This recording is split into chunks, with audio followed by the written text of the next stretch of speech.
temps passé à la tête du parti, Évariste Bochab rend le tablier en toile de fond. L'incompatibilité entre son poste de vice-premier ministre en charge de l'Intérieur et celui du secrétaire général du Parti du Peuple pour la Reconstruction.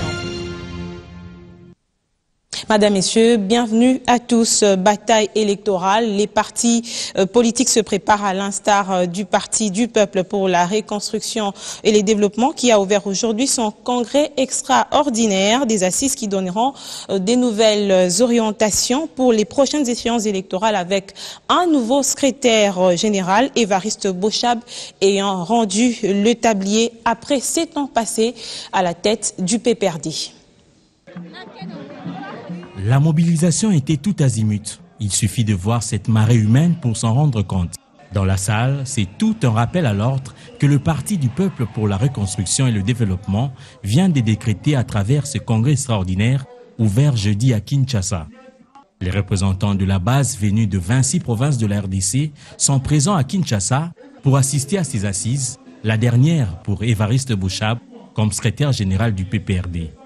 Et ce, avant d'aborder les autres points, l'élu de Mouéka a rendu le tablier suite à l'incompatibilité entre son poste de vice-premier ministre, ministre de l'Intérieur et celui de secrétaire général du parti.